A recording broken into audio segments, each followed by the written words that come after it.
Hey, what is going on YouTube? Ron here. We are back, ladies and gentlemen. It is that time once again.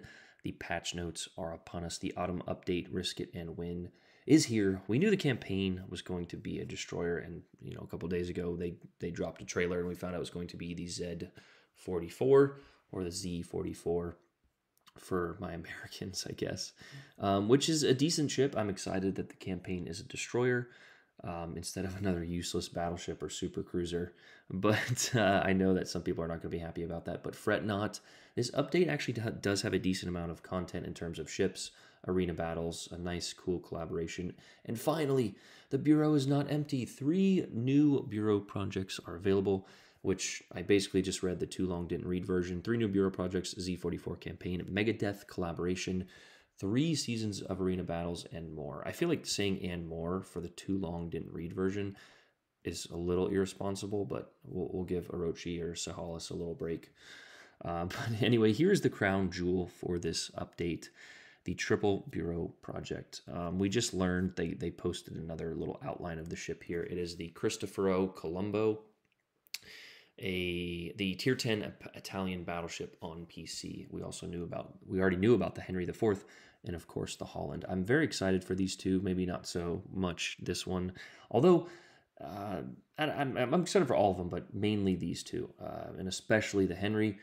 I was playing the St. Louis the other night, and it's a rough ship to play, especially at tier 8, so hopefully the Henry is not utterly lackluster, such as the St. Louis. The St. Louis can be good, given the right circumstances and if nobody shoots at you, but how often does that happen?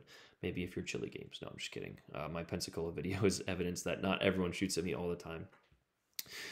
Here we have just what we talked about here, and one thing I want to mention is I will be trying to do an updated Bureau video talking about how you can research multiple ships at one time, as well as the best way to navigate the Bureau. But just a little side note, if you want any of these ships, prepare to have the tier 6 and 7 unlocked by, what is it, the 3rd or 9th or 6th or something segment, as that is now a Bureau requirement. These ships will be free to research, they say, so no steel or no silver, but make sure you guys have the tier 6 and 7 equivalent, which is a huge plus.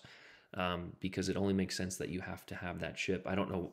The Bureau is the absolute worst thing about Legends. It is just a drip bleed system for people who want to pay doubloons. And something else that's, on top of that, the earliest people, besides maybe the CCs that will have these ships, are people who spend $50 worth of doubloons, and they will have them in 6 weeks. Research points, I guess, which is why we need to make an updated Bureau guide, because the Bureau is just a huge mess. But these are the ships coming. Be prepared for them. The Wagen und Winnen campaign, which is the 44, we've already talked about the ship a few times, is long-range torpedoes, perfect for striking from the shadows, which I know just excites my battleship mains. And these...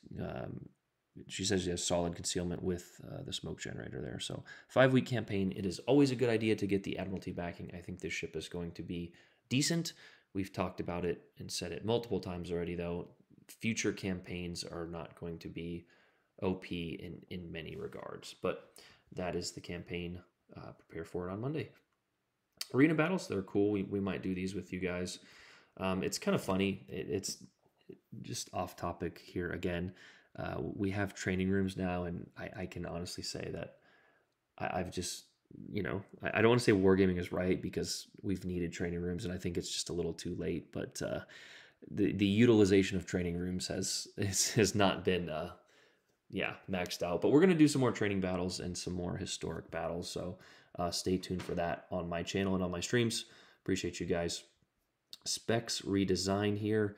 Cool looking, but to me and a few others, we've noticed that it's probably for the mobile implementation into the game, or the full crossover there, which when that was first announced, I did have a big problem with it, but I don't really as much now, because I know some people travel for work and things like that, and I've seen some players on mobile wreck console players.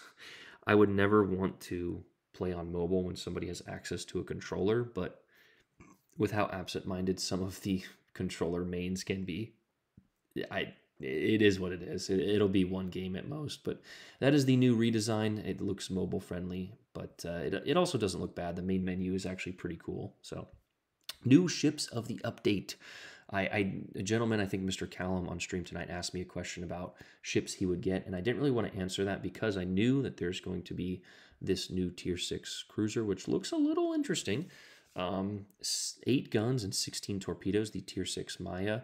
And on top of that, we're getting the buffed P-Bag as well to return for Global XP. I thought she was already Global XP, but there's so many ships now, it's hard to keep track.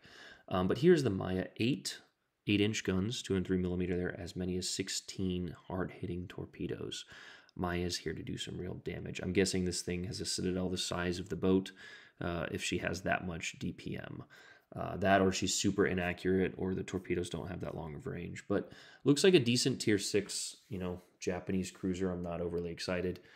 I would just play the Ibuki if I really wanted to. But sometimes maybe at Tier 6, I don't know. We'll see. And here is the P-Bag. We just talked about it back for Global, but it's actually getting buffed. It says AP penetration dispersion. Keep that in mind. We're calling out spelling mistakes here, and 3 more seconds of radar duration. The P-Bag, as you guys have seen me play when she was kind of buffed a little bit ago or returned, is actually a very good ship. Now, where she suffers is you have ships like the Kudasov, the Ochakov, the Mines, and so many other hard-hitting, high DPM spamming type ships, and the P-Bag greatly suffers. But those 180s are, I think, a perfect middle ground at Tier 7, because if you can catch broadsides, and the issue is she was not that accurate, but that will change, as you can see here. Armor-piercing shells have received a large 15% improvement to the penetration multiplier. That is massive.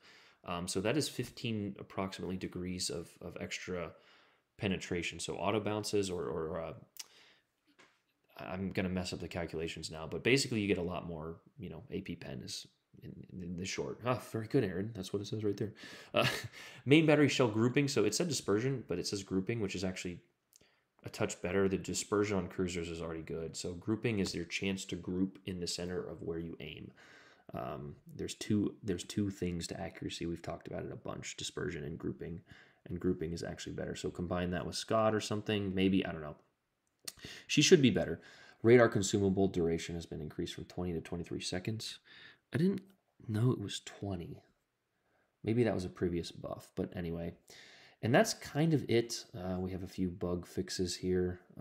Remember that your quadrans will be spent or converted into credits. So go ahead and actually that's kind of important. So make sure that you're buying insignias and promotion orders. Not so much promotion orders, but insignias and accommodations. Those are very valuable if you have excess quadrans and you don't want the silver.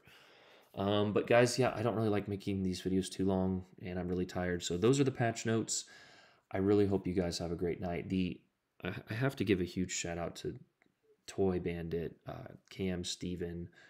There's been so many people, even if your name was not mentioned there, the massive amount of support that I have just been receiving recently is I really just want to say thank you.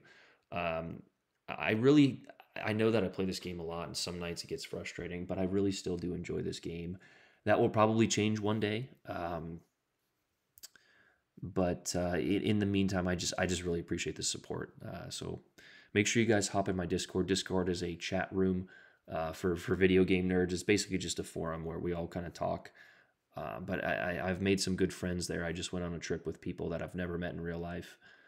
Jason and Josh, you guys are awesome. That was an incredible trip. But the support for the channel has just been fantastic. I truly appreciate you guys. So I hope everyone has a great hell, what is this, Thursday? I don't know. I'm tired here. That's going to be the video. Love you guys. Aaron out. Peace.